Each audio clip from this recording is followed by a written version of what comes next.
I'm Claire Madison.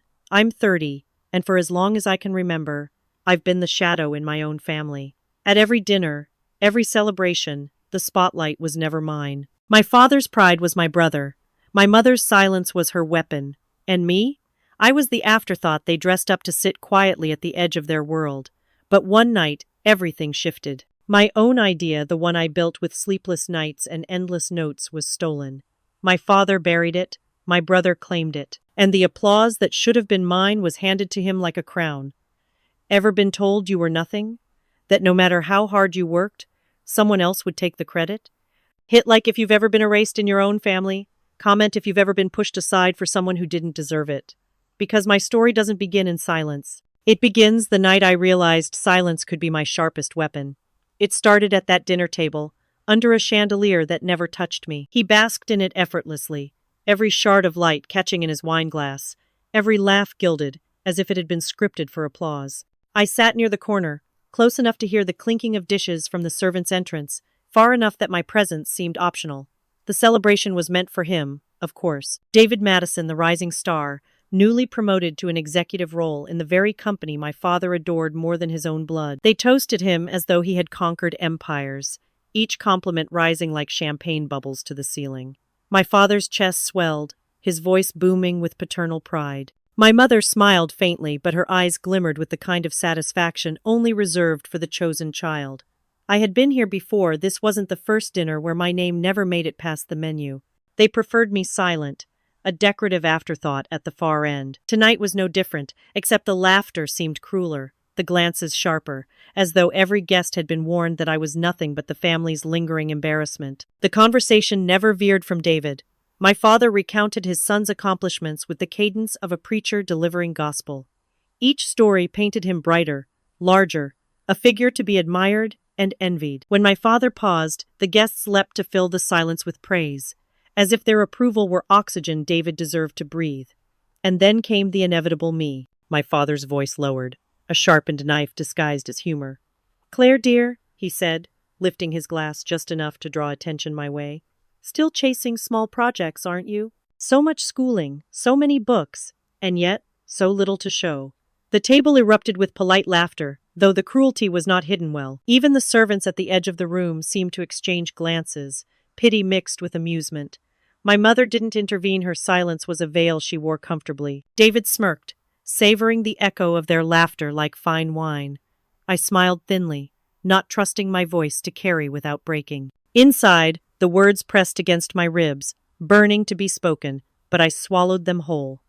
The years had taught me that silence could be armor, even when it felt like chains. I remembered every locked door, every rejection letter, every night spent piecing together my own path without their help. The scars of their dismissal hadn't broken me, they had forged me, quietly, in places they never looked.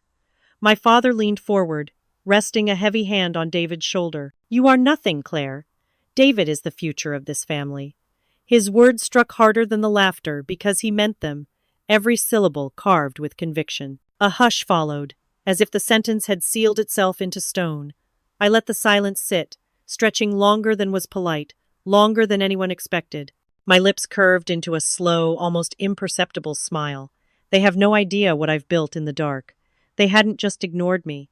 They had stolen from me. The words whispered in my skull every time I saw David's name in print, every time I watched my father shake hands with men who called my brother a visionary. But the truth lived deeper, 4 years behind me, in a boardroom where my voice had been clipped at the root before it had the chance to bloom. It was 2018, and I still believed hard work could change everything. The Madison family company was smaller then, restless, searching for the next idea that could expand beyond its old money roots. I was fresh out of school, brimming with a plan I had worked through every night for months. My project wasn't just theory, it was strategy, technology, and foresight bundled together. I had rehearsed my words until they felt like scripture. The boardroom was cold, deliberately so, with glass walls that caught reflections of men in expensive suits. My palms trembled as I set my laptop on the polished table, but once I began, my nerves melted into fire. Slide after slide, I spoke of scalability, digital infrastructure, consumer shifts no one was noticing yet. Their eyes flickered, their pens scratched. For a fleeting moment, I thought I had them. Then my father leaned back in his chair, lips curling in the familiar half-smile he reserved for disappointment. "Claire," he said, drawing out the syllables. "This is impractical. Ambitious, yes, but nothing we can risk the company's resources on. Maybe in 10 years, when someone else makes it work, we'll revisit." His dismissal wasn't just a judgment, it was a burial. I remember the heat in my chest, the sting in my throat. "But the numbers?" I tried, desperate for one last foothold. He raised a hand and cut me off. The room tilted away from me. In their eyes, I was the child who had wandered into a game meant for men. The meeting dissolved quickly after that, chairs scraping against the floor, polite handshakes exchanged. I packed my notes with trembling fingers, telling myself I would prove them wrong somehow, someday. But as I walked out, I heard my father's voice low and measured. "David, perhaps you can refine what she started. Make it realistic." I turned. My brother nodded confidently, already claiming ground that had never belonged to him.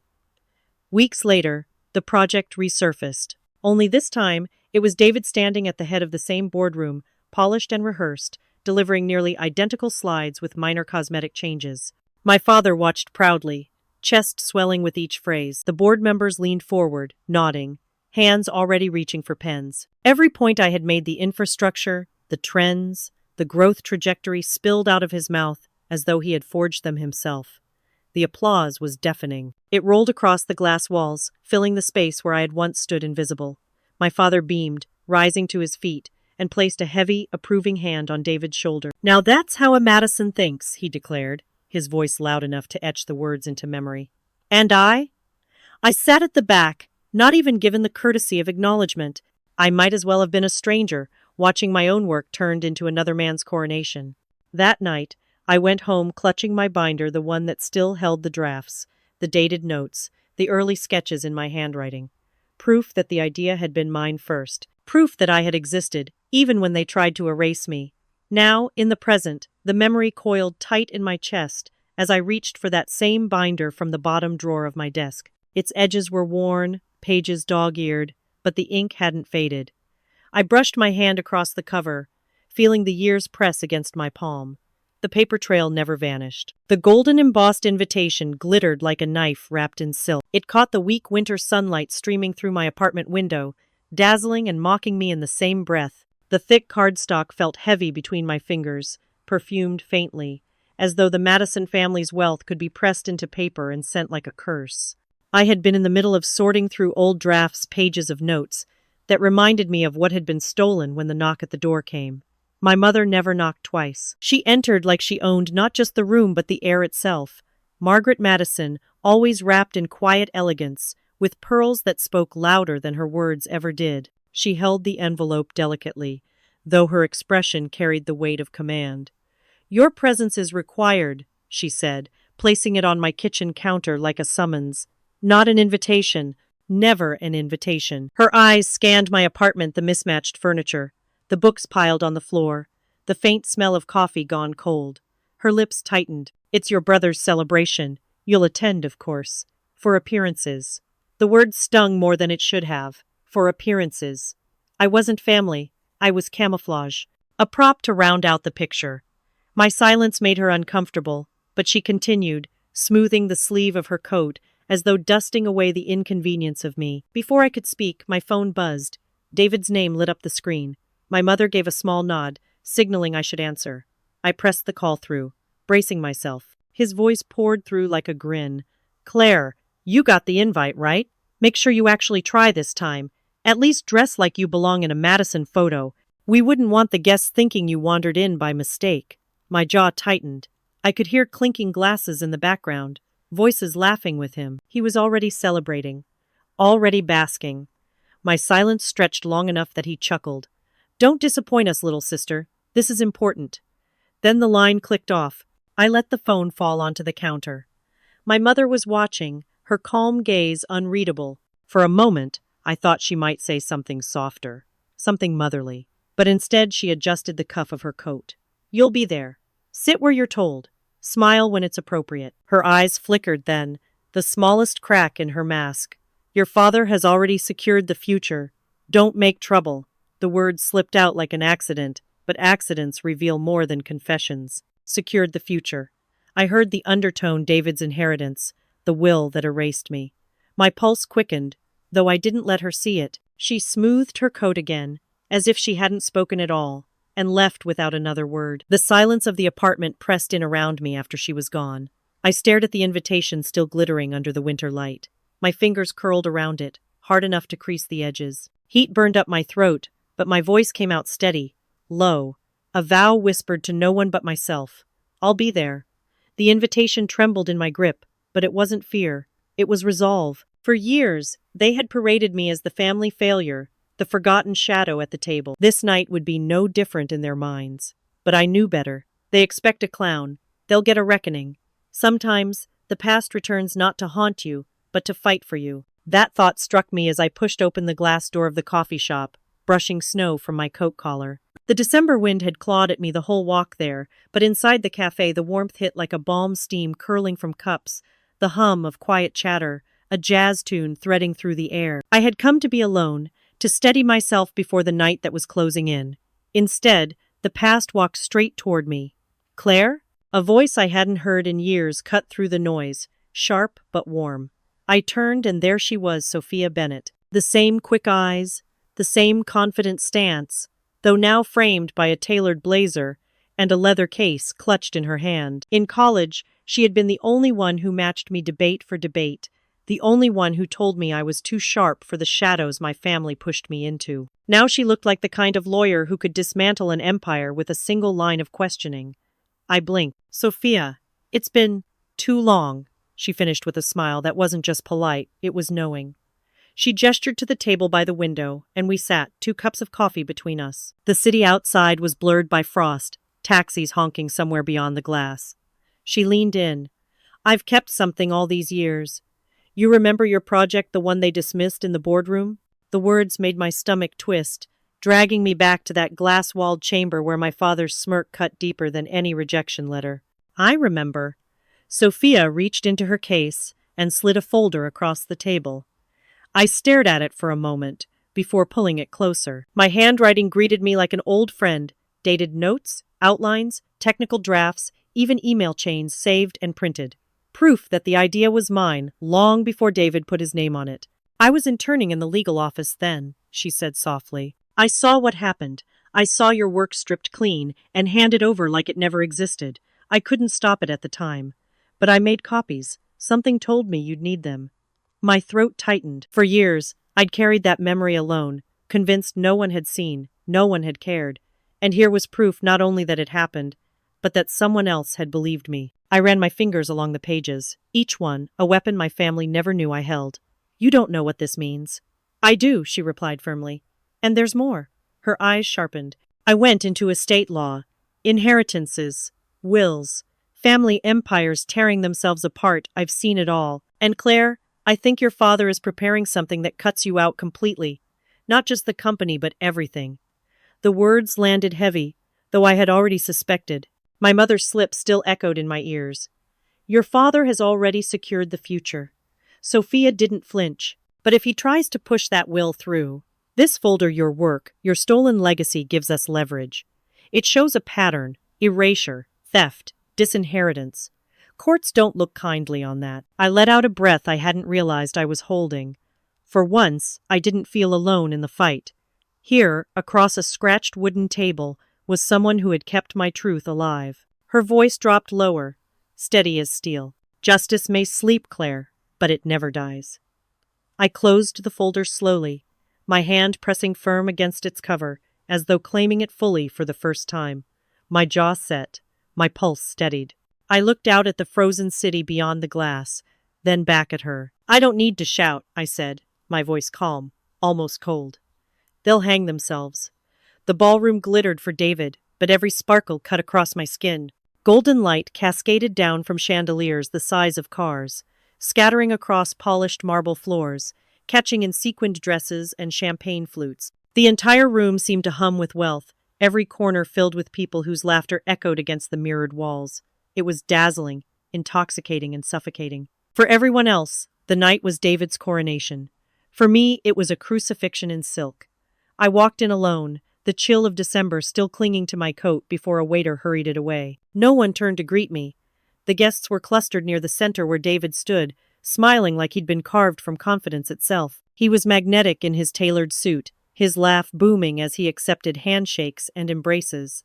To them, he was the heir apparent, the future Madison dynasty. And me? I was a shadow, a misstep in the family portrait they wanted to present to the world. I tried to melt into the background, but even shadows can be noticed when people are looking for something to mock. As I made my way past the glittering crowd, I caught the whispers. That's her? The daughter who never amounted to anything? A pair of women in gowns exchanged smirks behind jeweled fingers. A man with a glass of scotch shook his head, murmuring, "Useless. Always was." Their words weren't meant to reach me, but they did, slicing clean through the music. My father's voice rose above it all, warm with false charm. He stood near the dais, his arm proudly around David's shoulders. When his eyes found me across the room, the smile hardened into something crueler. "Well, at least she dressed decently tonight," he said loudly enough for nearby guests to hear. Laughter rippled through the cluster, polite on the surface but edged with malice. My face burned. My mother stood beside him, her pearls catching the chandelier's glow, her expression carefully neutral. She didn't defend me, she never did. Silence was her shield, and tonight it was also her weapon. David turned then, as if remembering he had a sister in the room.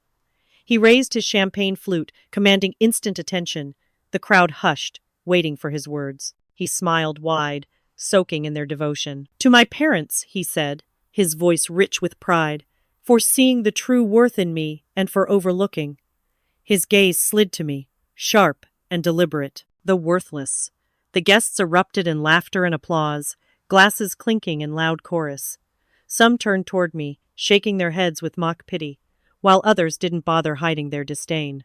I stood there, my glass in hand, watching their mouths move in unison, a chorus of cruelty I had memorized since childhood. But instead of shrinking, I let the laughter wash over me like a wave I had already learned to survive. I lifted my wineglass, brought it to my lips, and took a long, calm sip. The sweetness of the drink was sharp on my tongue, the stem of the glass steady in my grip. I didn't flinch. I didn't break. My silence was louder than their laughter, and some of them noticed the way stillness can unnerve more than rage. Inside, a slow fire coiled, steady and controlled. They believed they had crushed me, reduced me to nothing more than a spectacle for their amusement. But they didn't understand silence. Silence can cut deeper than any outburst. Silence holds secrets they will never see coming. Keep laughing. The silence won't last long. They sat me by the waiter's station, as if I were no more than an afterthought. A chair squeezed into the far corner, half shadowed by draped curtains, and the constant swish of servers carrying trays of wine and plated entrees. The clatter of dishes became my soundtrack, while laughter rang brighter at the long central table where David commanded attention. Every detail of the seating arrangement was deliberate, no accident, no oversight. They had chosen to push me here, away from the chandeliers, away from the toasts, tucked where I could neither shine nor be seen. From my vantage point, I could watch the spectacle unfold. David was radiant under the lights, his smile choreographed, his gestures expansive. Every time he lifted his glass, the crowd mirrored him, eager to bathe in reflected glory. Women leaned toward him, men clapped his back.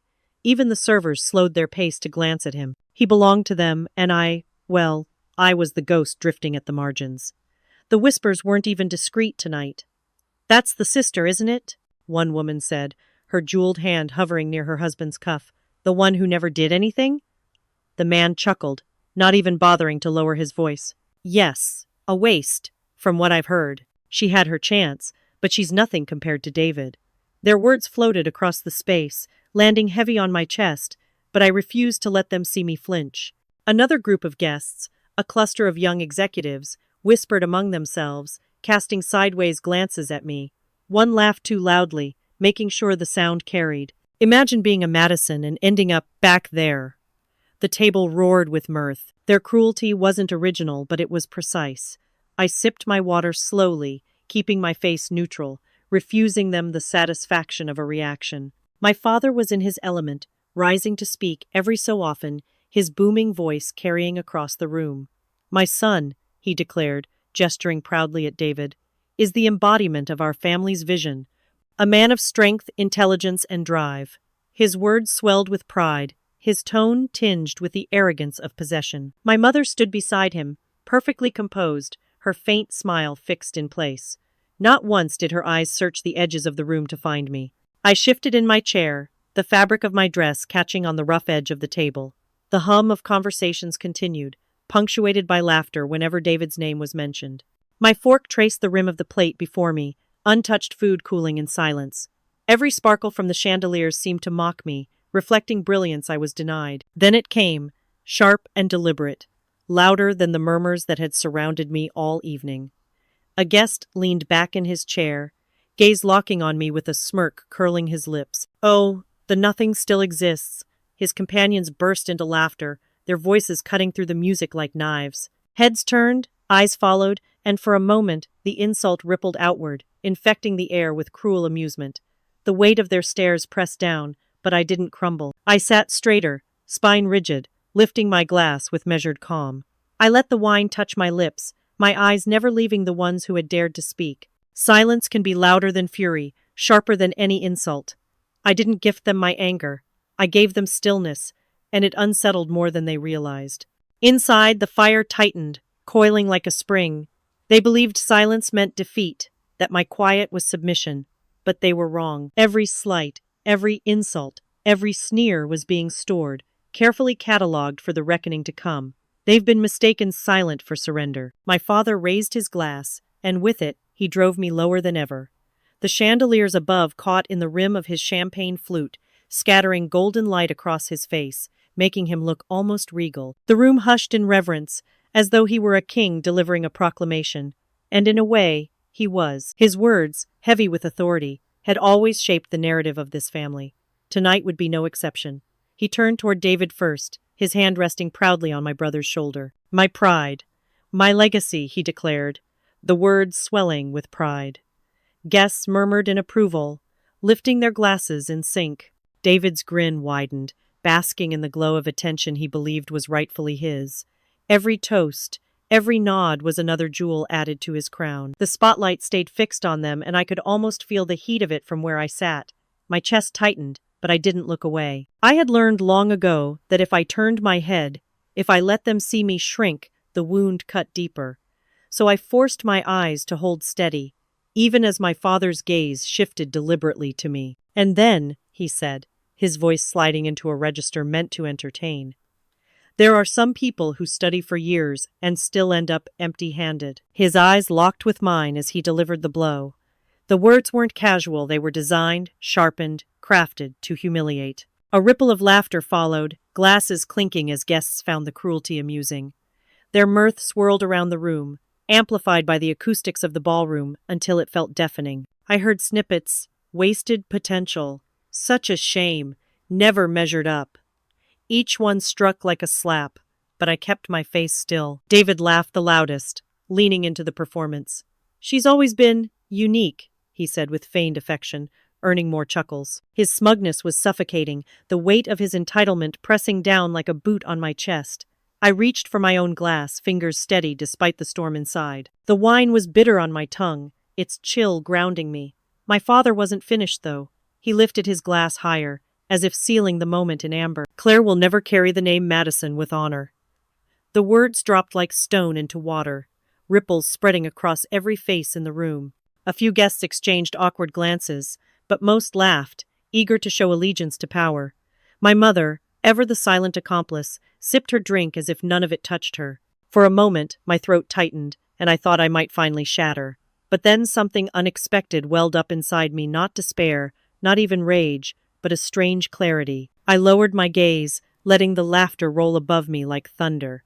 And then, deliberately, I let a faint smile curve across my lips. It was small, subtle, but it was mine. He doesn't realize I already carry something he can't destroy. Just when I thought I was drowning, a hand reached out of the shadows. The ballroom behind me still pulsed with music, the clinking of glasses, and the hollow laughter that had been drilling into my skull all evening. I slipped into the side hallway, desperate for air, my back against the cool wall, my breath trembling in and out. And then I heard the soft click of heels on the marble. Claire. I turned sharply, half expecting another relative ready to deliver their brand of cruelty. Instead, Sophia Bennett stepped into the dim light, her presence cutting through the noise like a blade. Her coat brushed against her legs, her eyes sharp, focused, and unreadable to anyone but me. She carried a slim leather folder in one hand, her grip deliberate. I blinked. "What are you doing here?" Her lips curved, not quite a smile, more of a secret. "Making sure you don't drown alone." She glanced toward the ballroom doors before lowering her voice. "I brought something you need to see." The folder slid into my hands, heavier than it looked. I hesitated before opening it, my fingers suddenly stiff. Inside were copies of documents, stamped and dated proof of what I had always known. My stolen project, line for line, graph for graph. But that wasn't all. Beneath those pages lay something colder. Edward's drafted will. Sophia's voice was low but steady. "Your father plans to erase you completely. Not just your work, not just your recognition. He's cutting you out of everything. The company, the estate, the inheritance gone. It will all belong to David."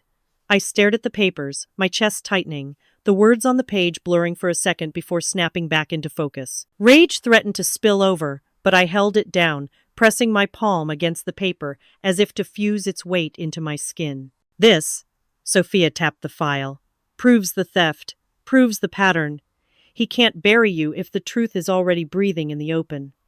For a moment, I imagined storming back into the ballroom, throwing the documents onto the gleaming table, watching the guests recoil as their golden heir was revealed for the fraud he was. The fantasy burned hot, but I let it cool. Not yet. I closed the folder with a sharp snap, sliding it into my clutch. My voice was calm, almost unnervingly so.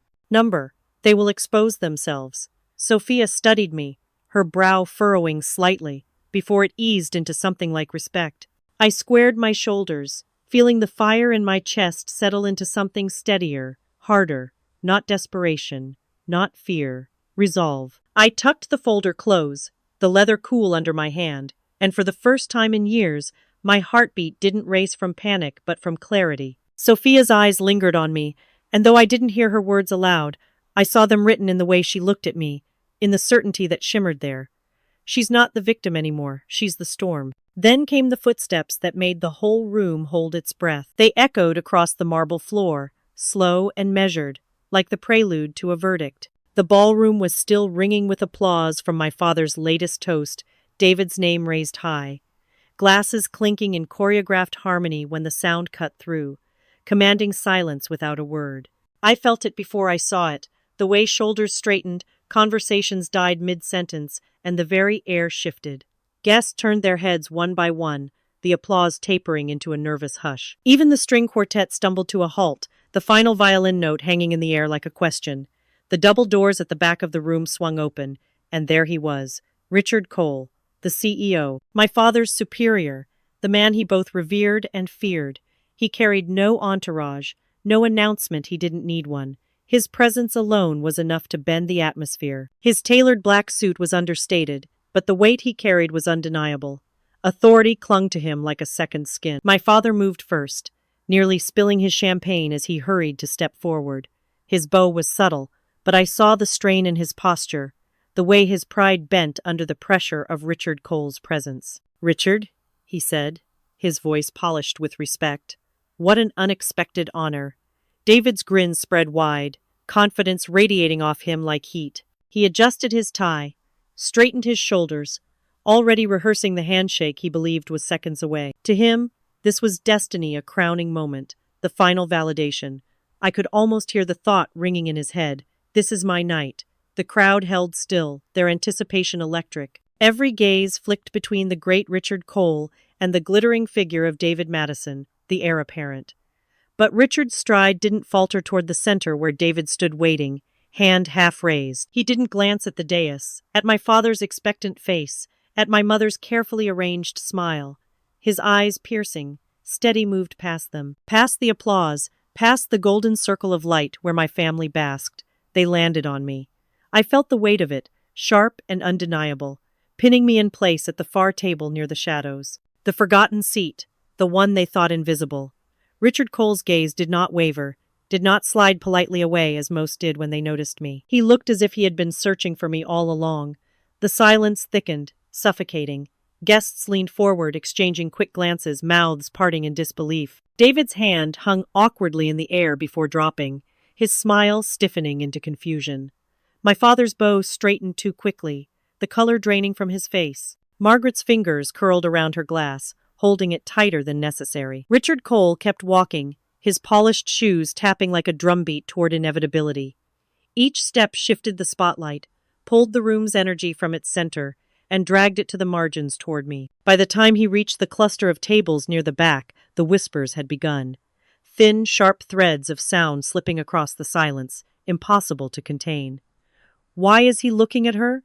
In a room full of power, only one gesture mattered. Richard Cole's footsteps seemed to slow the very air as he crossed the expanse of the ballroom. The chandeliers glowed brighter above him, their light trailing his every move. Guests held their breath, champagne flutes frozen midway to their lips.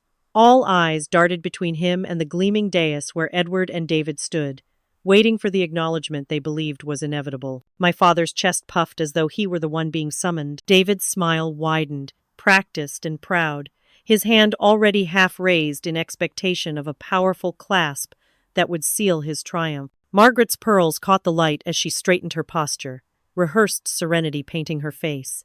But Richard did not slow as he neared them. He did not extend his hand toward David, nor did he pause to acknowledge Edward's shallow bow. He walked past them without a glance, cutting through the golden circle of attention they had carved out for themselves. His gaze was fixed forward, deliberate, unshakable. And then, impossibly, it landed on me. I sat in the shadows near the waiter's station, the forgotten seat that had been meant as my cage of humiliation.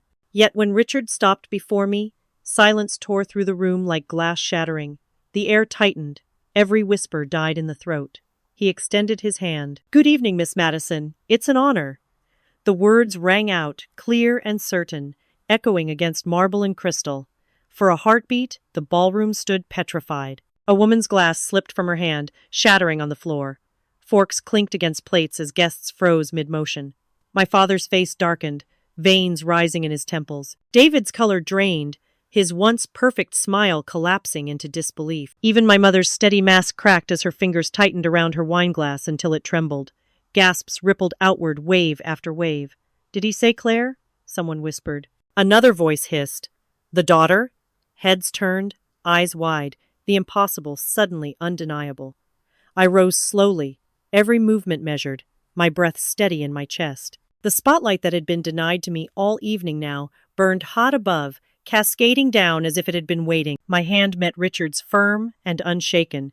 He didn't let the silence linger. Turning just enough for the crowd to hear, his voice carried with crisp finality. "The upcoming project carries her name, Claire Madison." The declaration cracked the room wide open. Conversations exploded in stunned fragments, disbelief tumbling out in every direction. Guests leaned toward one another, their voices trembling. "Her name? How?" All this time, I stood taller, clasping Richard's hand, my calm gaze sweeping across my family.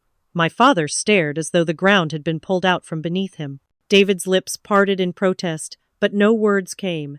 Margaret blinked rapidly, her mask fracturing into something close to fear. And I silent, composed, let them drown in the silence they had once forced upon me.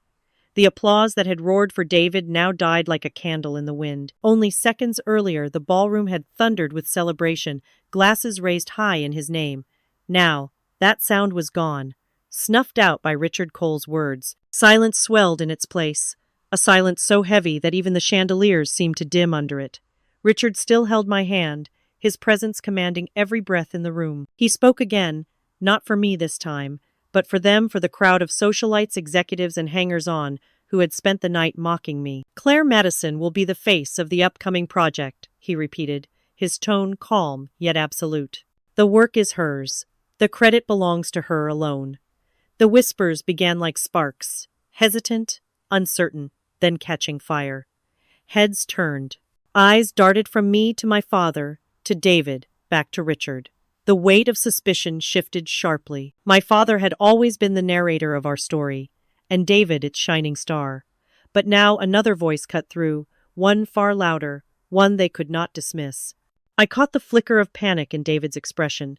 His jaw tightened, his eyes darting around the room, searching for a lifeline. He let out a strained laugh, the kind that didn't reach his eyes. "Well, Of course, he said loudly, forcing cheer into his tone. It was always a family effort. My sister may have had contributions here and there, but together we built something worth celebrating. The attempt fell flat. The audience didn't laugh with him. They studied him, their gazes cold, their whispers sharper now. I could see it written on their faces. Doubt. Richard's eyes narrowed, his mouth hardening into a thin line. No, he said, his voice low but carrying effortlessly across the room. The denial was a blade slicing clean through David's performance. He turned to the guests. It was hers alone. The silence that followed wasn't just silence. It was judgment. It was the unraveling of a carefully woven illusion. A woman near the front table let her gasp slip too loudly. All these years, she murmured. The words carried on a ripple of murmurs. Another guest, emboldened, leaned forward, his voice sharper, angrier. So you've been lying about Claire all these years? The words cracked through the air like a whip, and suddenly the tide surged. More voices joined, demanding, accusatory. How could you hide this? Was it deliberate? You let us believe she was nothing. The chorus swelled, no longer whispers but open condemnation. My father's face drained of color, the flush of pride replaced by a sheen of sweat. He opened his mouth, but no words came. His tongue seemed to trip over itself, his jaw tightening, his lips moving in half-formed excuses that never made it past his throat. The mask he had worn for decades, the mask of the unshakable patriarch, cracked before my eyes. David shifted restlessly beside him, his shoulders stiff, his fists clenching at his sides. Margaret clutched her glass with trembling fingers, her expression frozen, as if holding her face steady might hold the room steady too. But it was already gone. I didn't need to speak. I stood still, letting Richard's voice and the crowd's outrage do what I had waited years to see. Every accusation, every doubt was another fissure breaking open the crown my father had forced onto David's head. The chandeliers above flickered. A bead of sweat slid down my father's temple, catching the light. He raised his hand slightly, as though to demand silence, but it shook. Edward stumbled for words, beads of sweat on his forehead. Secrets rot in silence until the moment someone rips them open. The ballroom was still vibrating from the cracks in my father's crown, the guests murmuring, restless, their faith unraveling. I stood rooted near the edge, my hand still warm from Richard Cole's earlier gesture, when a familiar presence slid into place beside me. Sophia. Her heels clicked against the marble as she stepped forward, her leather folder clutched tight. The timing was surgical. She looked at me once, a flicker of reassurance, then turned toward the sea of faces, her voice clear. There is something else everyone here deserves to know. The room stilled. My father's head jerked in her direction, his eyes narrowing, panic flashing for the first time. David froze, caught mid-protest, his mouth half open. My mother's lips parted slightly, her hand tightening around the stem of her glass. Sophia opened the folder with deliberate precision, the rustle of paper unnervingly loud against the silence. She held up the first document, stamped and signed, its authenticity undeniable. Edward Madison has recently drafted a will, she said evenly, her voice cutting like a blade. One that erases his daughter, Claire Madison, from all inheritance, estate, shares, legacy stripped clean. Everything passes solely to David. The shock landed like thunder. Gasps tore through the ballroom, sharp and disbelieving. Guests craned their necks, eyes wide, whispers escalating into a roar of outrage. Some clutched at their pearls, others shook their heads, muttering words like cruelty and unthinkable. I stood still, breathing evenly, though the words pierced me too. It wasn't surprise I had suspected since my mother's slip, since Sophia's warning. But hearing it laid bare, hearing the casual brutality of it spoken aloud, made the betrayal taste bitterer than ever. My father's face twisted, pride and fury clashing with the sting of exposure. "This is private," he barked, his voice cracking under pressure. "Family matters are not for public spectacle." He looked around, desperate, as though the weight of his reputation might still smother the truth. "Claire never deserved a stake. She's nothing. She's always been nothing." The words rang out, harsh and desperate, a cruel echo of the sentence that had haunted me since childhood. For a heartbeat, silence fell again, the guest stunned by the venom dripping from a father toward his own child. And then Richard Cole's voice cut through, sharp and merciless. He stepped forward, his expression steeled, his tone reverberating with authority. "Nothing?" His gaze bore into Edward, unflinching. "The very project saving this company bears her name. Without her, there is no future for your empire." The crowd erupted. Outrage boiled over, no longer whispers but shouts, furious and indignant. "Shame!" one voice cried from the front. "Exploiter!" another spat. The words rippled outward, multiplying, the chorus rising against Edward and David like a tidal wave. David's face had gone pale, his eyes wide, his carefully polished composure splintering. My father's jaw worked furiously, but no words could smother the storm. Margaret's mask cracked at last. Her glass slipped, shattering at her feet, though she barely noticed. I stood amidst the chaos, my pulse steady, my expression calm. The humiliation had doubled, but not for me. It clung to them now, draped heavy on their shoulders, inescapable, irreversible. Guests erupted in outrage, some shouting, "Shame! Exploiters!" A throne built on lies cannot stand once the crowd begins to jeer.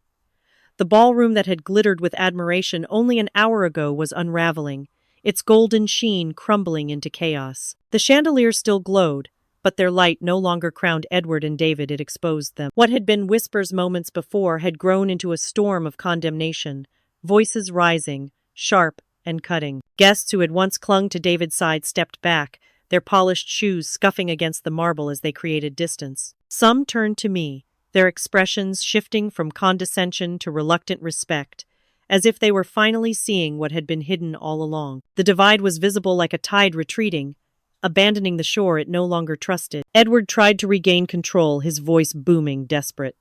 "This is slander! This is nothing but theatrics!" But the weight of Richard Cole's presence made every word sound hollow. His authority, once unshakable, cracked with every syllable, his face flushed red, his hands trembling as he gestured wildly, like a man grasping at smoke. Then came the first blow that truly broke them. A man in a navy suit, one of the company's largest investors, rose from his chair. He didn't raise his voice, but the firmness in it silenced the crowd. "I cannot, and will not, tie my money or reputation to a family that feeds on theft and betrayal.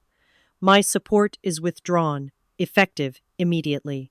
Gasps swept through the room. The words carried more force than any insult. Money was loyalty, and loyalty had just evaporated. Edward staggered as though struck, his hand gripping the edge of the table for balance. David's composure shattered completely. "This isn't true," he yelled, his voice cracking. "She set us up. Claire, set me up. She's always been jealous, always scheming." His words tumbled out frantically, desperate to rebuild the narrative that had collapsed around him. But each accusation only deepened the chasm between him and the guests who now looked at him with open contempt. Margaret, pale and trembling, finally broke.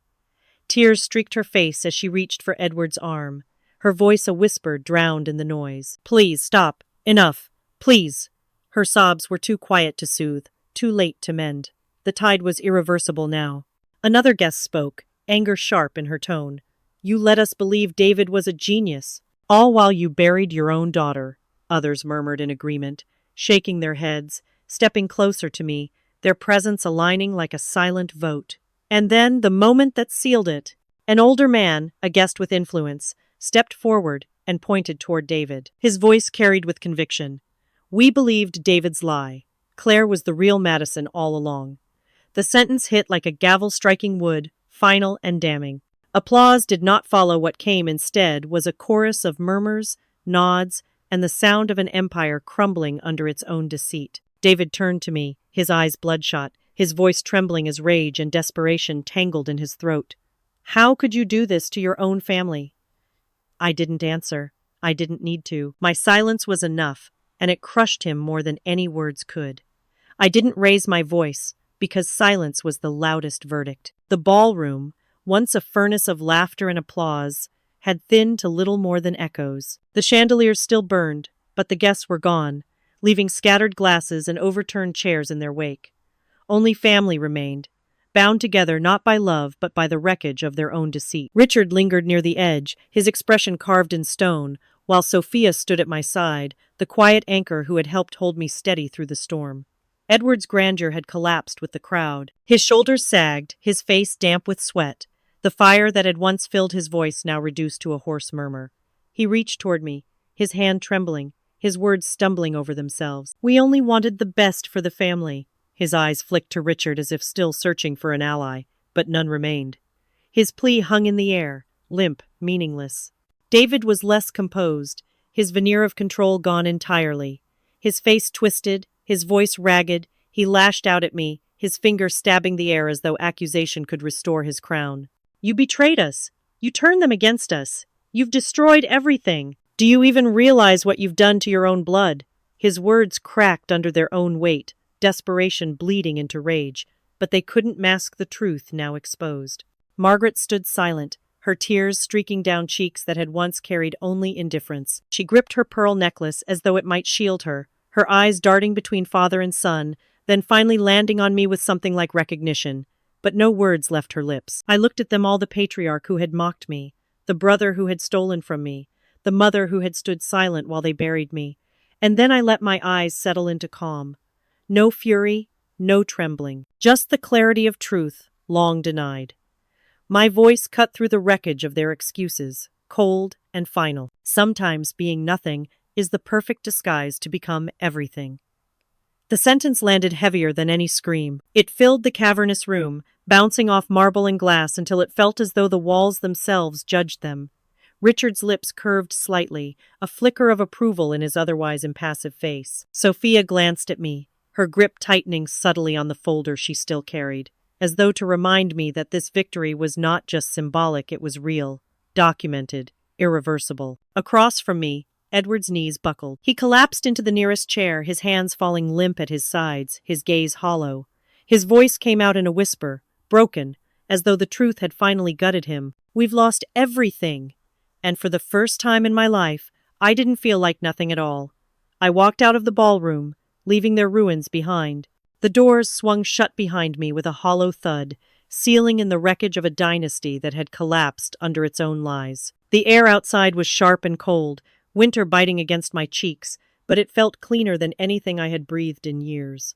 The December night stretched above Manhattan, its sky scattered with stars dulled by city light, and yet I had never felt them burn brighter. The hotel's grand awning glowed gold against the darkness, limousines idling in a neat row, chauffeurs in black coats waiting at attention. My heels clicked softly against the pavement, each step carrying me farther from humiliation, closer to something new. Behind me, the echoes of mockery, of nothing, of stolen ideas and erased futures dissolved into silence. Richard Cole was waiting near a sleek black car, his hands clasped behind his back, his posture as composed as it had been in the ballroom when he had turned the tide with a single gesture. When he saw me approach, he moved with an ease that betrayed respect rather than formality. He opened the car door himself, the small act louder than any speech. You stood taller by staying silent, he said, his voice measured but warm. His eyes, sharp as steel, softened for a moment as they settled on me. It wasn't flattery, it was recognition, earned and undeniable. Sophia joined us, her steps quick, her coat pulled tight against the chill. She gave me a smile that was both fierce and proud, the kind of smile only someone who had fought for you in the shadows could give. Justice came late, she said, sliding the leather folder back into her bag. But it came sharp. Her words wrapped around me like armor. I looked past them, out toward the city where towers of glass pierced the night, their windows burning with lives still awake, still striving. For years, I had lived in those shadows, silenced, erased, forced to swallow humiliation while they fed on my silence. Tonight, I had stepped into the light, and the world had seen the truth. I drew in a breath, steady and full, letting the cold air slice through me clean. My thoughts drifted to the little girl at the far end of the table, the one who had endured jeers, who had believed silence meant defeat, and to the woman I had become, who learned that silence could be a blade, honed and hidden until the moment it cut deepest. I was their nothing, but tonight I became everything. The hum of the city stretched around us, a chorus of engines, footsteps, and distant horns. I slid into the back seat of the car, the leather cool beneath me. Sophia settled in beside me, while Richard gave one final nod before circling to the other side. The door shut, muffling the world outside. And then my phone buzzed. The screen lit up in the dark interior, casting a pale glow across my hands. One new message. I tapped it open, my breath hitching as the words appeared. Board meeting invitation, January 2024, Claire Madison. I stared at it for a long moment, the corners of my mouth curving upward. This wasn't the end. It was the beginning. Beneath the glittering chandeliers of that ruined ballroom, The lies that once held power finally shattered, leaving only truth to stand unshaken. The journey from humiliation to vindication proved that justice, though delayed, cuts deepest when it arrives. When injustice is met with unwavering courage, the final verdict can echo through a lifetime. No wall of deceit can stand forever against the tide of truth. Like, share, subscribe, and leave your thoughts below. Comment 1 if you felt the same fire of justice, or 2 if you think the ending left you wanting more.